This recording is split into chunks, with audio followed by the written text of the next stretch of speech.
Hello everyone दोस्तों, आज हम लोग रॉबर्ट स्टेनबर्ग के त्रितंत्र सिद्धांत के बारे में पढ़ेंगे। त्रितंत्र सिद्धांत से बनने वाले इंपॉर्टेंट क्वेश्चन के बारे में पढ़ेंगे। आइए दोस्तों स्टार्ट करते हैं आज का अपना ये वीडियो जो है रॉबर्ट स्टेनबर्ग का त्रितंत्र सिद्धांत। दोस्तों इसमें तो सबसे पहले इंपॉर्टेंट जो बनने वाला क्वेश्चन है यही क्वेश्चन बन जाता है कि त्रितंत्र सिद्धांत किसने दिया था। तो दोस्तों इसको हम कैसे याद कर सकते हैं, क्योंकि हमने बुद्धि के और भी सारे सिद्धांत पढ़े होते हैं और वो हमारे दिमाग से कहीं ना कहीं भूल जाता है। तो त्रितंत्र सिद्धांत रॉबर्ट स्टेनबर्ग ने दिया था। हम कैसे याद करेंगे दोस्तों, जो आपने देखा होगा बर्गर हम देखते हैं कि बर्गर की 3 लेयर्स होती हैं। बर्गर में आपने देखा होगा कि लेयर्स होती हैं, परतें होती हैं, तो 3 परतें होती हैं। ठीक है, तो बर्गर में कितनी परतें होती हैं? बर्गर में 3 परतें होती हैं और 3 परतों से हम कोरिलेट करेंगे त्रितंत्र। तो त्रितंत्र सिद्धांत किसने दिया था? स्टेनबर्ग। 3 लेयर्स किसमें होती हैं? बर्गर में होती हैं। या फिर स्टेनबर्ग ने कौन सी थ्योरी दी थी? तो स्टेनबर्ग यानी बर्गर किससे रिलेट हो रहा है? 3 उसमें परतें होती है। तो इस तरीके से हम रॉबर्ट स्टेनबर्ग के त्रितंत्र सिद्धांत के नाम को याद कर सकते हैं।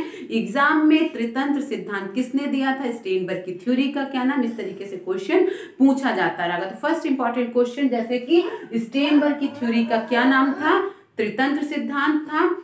दोस्तों दूसरा इंपॉर्टेंट क्वेश्चन है, कभी कभी पूछ लिया जाता है, मिलाने के लिए भी दे दिया जाता है कि त्रितंत्र सिद्धांत कब बना था, कब आया था? तो 1985 में। अब दोस्तों हम बात करते हैं कि रॉबर्ट स्टेनबर्ग की बुद्धि से संबंधित जो त्रितंत्र सिद्धांत दिया था ये क्या था? तो दोस्तों रॉबर्ट स्टेनबर्ग ने ये बताया कि जो बुद्धि की व्याख्या इन्होंने बहुत ही उन्मुख ढंग से इन्होंने बुद्धि की व्याख्या करने का प्रयास किया। इन्होंने अपनी इस थ्योरी में बताया, इन्होंने त्रितंत्र सिद्धांत में ये बताया कि कोई भी व्यक्ति किस तरीके से सोचता है, किस तरीके से कम्युनिकेट करता है, और जो व्यक्ति दूसरे शब्दों में हम कहें कि तर्क करते समय व्यक्ति के मन में क्या है, वह सूचनाओं को किस ढंग से प्रोसेस करता है, यही उन्होंने बताया कि जो व्यक्ति क्या सोचता है और उसके मन में क्या है, वो सूचनाओं को किस तरीके से प्रोसेस करता है, यही बुद्धि है, ऐसा स्टेनबर्ग ने माना।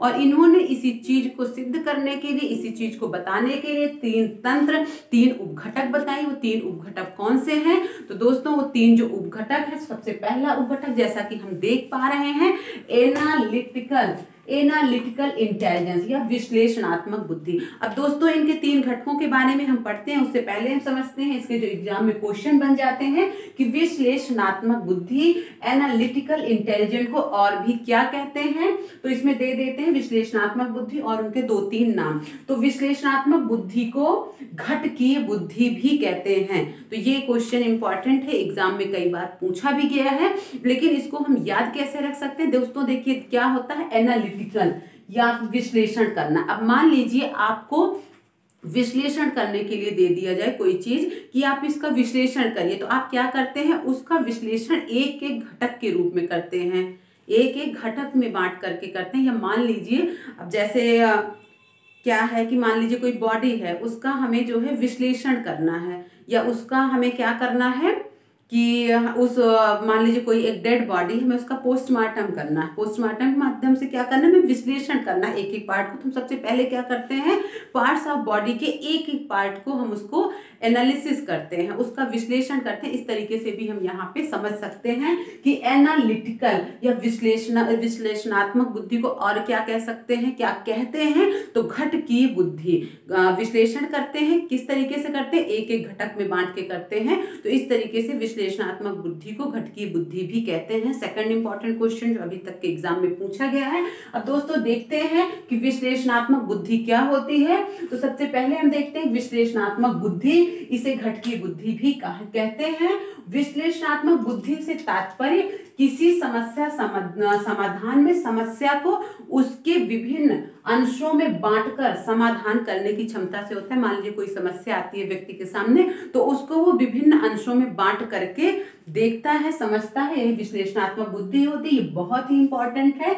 ये अक्षरशः वर्ड बाय वर्ड ऐसे ही एग्जाम में क्वेश्चन पूछा जा चुका है, तो इसको बहुत अच्छे से आप लोग समझ लीजिएगा, नोट डाउन कर लीजिएगा कि किसी समस्या समाधान में समस्या को उसके विभिन्न अंशों में बांटकर समाधान करने की क्षमता क्या कहलाती है। ऐसा क्वेश्चन दे दिया जाता है, उसमें आंसर दे दिया जाता है एनालिटिकल बुद्धि या फिर क्रिएटिव इंटेलिजेंस या फिर प्रैक्टिकल इंटेलिजेंस, इस तरीके से नाम दे दिया जाता है। तो जब समस्या को समाधान करने की को उसके विभिन्न अंशों में बांट करके जब समाधान किया जाता है तो उसे एनालिटिकल विश्लेषणात्मक बुद्धि कहते हैं। इस ढंग की क्षमता का मापन बुद्धि परीक्षणों में, शैक्षिक उपलब्धियों में होता है। जैसे बुद्धि का परीक्षण हो रहा है, उपलब्धि परीक्षण हो, उसमें इनका प्रयोग किया जाता है। इस बुद्धि में आलोचनात्मक ढंग से सोचने एवं विश्लेषण करने की क्षमता निहित होती है। ठीक है दोस्तों, तो ये हुआ आपका विश्लेषणात्मक बुद्धि। नेक्स्ट हम बात करते हैं सर्जनात्मक बुद्धि, क्रिएटिव इंटेलिजेंस। एग्जाम में दोस्तों क्वेश्चन बन जाता है, आया हुआ भी है कि सर्जनात्मक बुद्धि, क्रिएटिव इंटेलिजेंस को और क्या कहते हैं, तो अनुभवजन्य बुद्धि। अब ये दे दिए कि सर्जनात्मक बुद्धि को कहते हैं, अनुभवजन्य बुद्धि दे दिए, घटकीय बुद्धि दे दिए, इस तरीके से और भी एक नाम दो नाम दे देते हैं। तो सर्जनात्मक बुद्धि को, क्रिएटिव इंटेलिजेंस को अनुभवजन्य बुद्धि कहते हैं। इसको हम किस तरीके से याद रख सकते हैं, याद रखने के लिए हम आइए देखते हैं। तो किसी चीज की सर्जना करना, कोई क्रिएटिव करना है ना, कोई मान लीजिए क्रिएशन करना है, आपको कोई चीज क्रिएट करना है, तो उसके लिए क्या, अगर मान लीजिए मुझे कुछ ऐसा सोच रही हूँ कि मुझे एक पेन बनानी है, ऐसा मैं मेरे अंदर क्रिएटिविटी है और मैं ऐसा क्रिएट करना चाहती हूँ, तो इसके लिए मेरे दिमाग में कुछ अनुभव होगा कि पेन कैसे हो सकता है, वो बड़ा हो सकता है, गोल हो सकता है, या लंबा देखने में हो सकता है, कुछ मेरे दिमाग में अनुभव होगा, कुछ मेरे दिमाग में अनुभव, तो उसी अनुभव के आधार पे मुझे क्रिएशन करना है, मुझे क्रिएट करना है उस चीज को। तो इसलिए हम इसको समझ सकते हैं कि क्रिएटिविटी या क्रिएटिव इंटेलिजेंस जो है अनुभवजन्य बुद्धि होती है। अगर हमें क्रिएट करना है कोई चीज तो उसके लिए हमें कोई ना कोई अनुभव होगा, कुछ मेरे दिमाग में होगा, तभी हम उसको क्रिएट कर सकते हैं। इस तरीके से हम इसे याद कर सकते हैं। सर्जनात्मक बुद्धि को और क्या कहते हैं, ये एग्जाम में पूछा जाने वाला क्वेश्चन है। नेक्स्ट इसके आगे हम बात करते हैं सर्जनात्मक बुद्धि क्या होती है। तो इस प्रकार की बुद्धि में परिस्थिति को परिवर्तित करने की क्षमता निहित होती है, कि जो परिस्थितियां होती हैं, जिस व्यक्ति में सर्जनात्मक बुद्धि होती है वो परिस्थिति को परिवर्तित करने की क्षमता निहित होती है। इस प्रकार की बुद्धि वाले व्यक्तियों में व्यवहारिक ज्ञान अधिक होता है और वह तुरंत समझ जाते हैं कि इस काम को, किसी भी काम को करने के लिए उन्हें उत्तम सफलता किस प्रकार मिलेगी। इस ढंग की बुद्धि मशहूर वैज्ञानिकों में पाई जाती है, जैसे आइंस्टीन, न्यूटन आदि हुए हैं। तो इस प्रकार की जो बुद्धि है वो मशहूर वैज्ञानिकों में पाई जाती है। नेक्स्ट दोस्तों हम लोग बात करते हैं, नेक्स्ट हम लोग बात करते हैं व्यवहारिक बुद्धि की। जो इनके तीन जो तंत्र हैं, जो तीसरा इन्होंने तीसरा बताया व्यवहारिक बुद्धि। व्यवहारिक बुद्धि को प्रैक्टिकल इंटेलिजेंस भी कहते हैं और इसका दूसरा नाम है संदर्भात्मक बुद्धि। जैसे कि मैंने पहले भी बताया कि एग्जाम में इनके क्वेश्चन आ जाते हैं कि जो व्यवहारिक बुद्धि होती है, या फिर दे देंगे संदर्भात्मक बुद्धि को और किस नाम से जाना जाता है, और आपके सामने ऑप्शन रख देंगे। तो इसलिए आपको दोनों नाम बिल्कुल ही क्लियर पता होना चाहिए। अब इसको हम कैसे याद कर सकते हैं, तो जो व्यवहारिक बुद्धि होती है, जो प्रैक्टिकल इंटेलिजेंस होती है, ये संदर्भात्मक बुद्धि होती है। तो मैं इसे कैसे याद कर सकते हैं, देखिए मान लीजिए व्यवहारिक बुद्धि कि हमारा व्यवहार कैसा है ना, हमारा व्यवहार कैसा है। तो हमारा जो व्यवहार है ये किस संदर्भ में आप पूछ रहे हैं, किस संदर्भ में आप पूछना चाह रहे हैं कि हमारा व्यवहार कैसा है। ठीक है, तो इसको इस तरीके से हम याद कर सकते हैं कि हमारा व्यवहार कैसा है, किस संदर्भ में, पढ़ने के संदर्भ में, या फिर बोलचाल के संदर्भ में, या व्यवहारिकता के संदर्भ में, या ईमानदारी के संदर्भ में। तो इसको हम इस तरीके से कोरिलेट करके समझ सकते हैं कि व्यवहारात्मक को हम संदर्भात्मक बुद्धि भी कहते हैं। दोस्तों इसको बहुत अच्छे से याद रखिएगा कि इसका दूसरा नाम क्या है, और इसमें आगे एग्जाम में इंपॉर्टेंट क्वेश्चन जो बना हुआ है, जो अभी तक रिपीट हुआ है, कि जो संदर्भात्मक बुद्धि होती है, जिस व्यक्ति में संदर्भात्मक बुद्धि पाई जाती है वो व्यक्ति अपने वातावरण को खास ढंग से मोड़ने की क्षमता तथा परिवर्तित करने के साथ अपने आप को ठीक ढंग से समायोजित करने की क्षमता सम्मिलित होती है। कहने का मतलब ये होता है कि जिस व्यक्ति में संदर्भात्मक या व्यवहारिक बुद्धि पाई जाती है, परिस्थितियां कैसी भी हो, कितनी भी उनके विपरीत हो, लेकिन वो परिस्थितियों के आपको अपने अनुरूप ढाल लेते हैं और उन परिस्थितियों में अपने आप को सर्वाइव कर लेते हैं, तो वो जो बुद्धि होती है वो संदर्भात्मक या कॉन्टेक्सुअल इंटेलिजेंट उसे कहा जाता है। दोस्तों इसको बहुत अच्छे से लिख लीजिएगा, ये बिल्कुल ऐसे ही एग्जाम में कई बार पूछा गया क्वेश्चन है।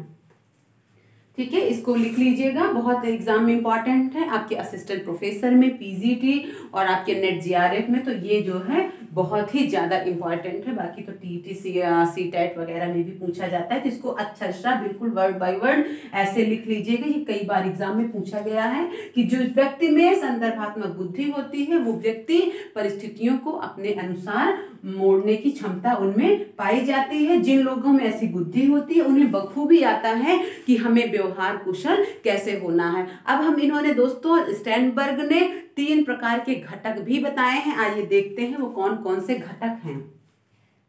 इन्होंने 3 प्रकार के घटक बताए। जो 3 प्रकार के घटक बताए उसमें सबसे पहला इन्होंने बताया मेटा घटक, दूसरा बताया निष्पादन घटक और तीसरा बताया ज्ञान संग्रहण घटक। तो दोस्तों जो इन्होंने मेटा घटक बताया इसका भी एग्जाम में क्वेश्चन आता है कि मेटा घटक, अब जैसे क्वेश्चन क्या दे देंगे कि व्यक्ति को जो है व्यक्ति अपने जो है परिस्थितियों को अपने तरीके से मोड़ने की क्षमता किस घटक में पाई जाती है, समस्या समाधान की क्षमता किस घटक में पाई जाती है, परिकल्पना निर्माण की क्षमता किस घटक में पाई जाती है। तो दोस्तों मेटा घटक को हम किस प्रकार से समझ सकते हैं, जैसे यहाँ पे लिखा है आप देख पा रहे होंगे कि मेटा घटक से तात्पर्य उच्च स्तरीय प्रक्रियाओं से होता है। उच्च स्तरीय प्रक्रियाओं से होता है जो व्यक्ति को योजना बनाने, उसे कार्य रूप देने तथा मॉनिटर करने से संबंधित अंतिम निर्णय लेने में सहायता करता है, जिसके माध्यम से कार्य निष्पादन की योजना बनाई जाती है। अब इसको हम याद कैसे रख सकते हैं, तो दोस्तों मेटा घटक को हम इस तरीके से याद करने की कोशिश करते हैं कि मेटा घटक मतलब मटका। अब मटका हमें बनाना है ना, मेटा घटक को हमने मटके से संबंधित करने की कोशिश की। अब मटका बनाना है, मटका बनाने के लिए हमें जो कार्य करना है, कार्य निष्पादन की योजना बनाई जाती है ना। तो मटका बनाने के लिए क्या, पहले तो जो कुम्हार होता है वो योजना बना लेता है कि हमें मटका बनाना है, कि सुराही बनाना है, कि कुल्हड़ बनाना है, क्या बनाना है। तो मेटा घटक मटका बनाने की बात कर रहे हैं यहाँ पे। तो मटका बनाने के लिए हमें सबसे पहले ये योजना बना ली जाती है कि हमें जो कार्य करना है, कार्य निष्पादन की योजना बनाई जाती है।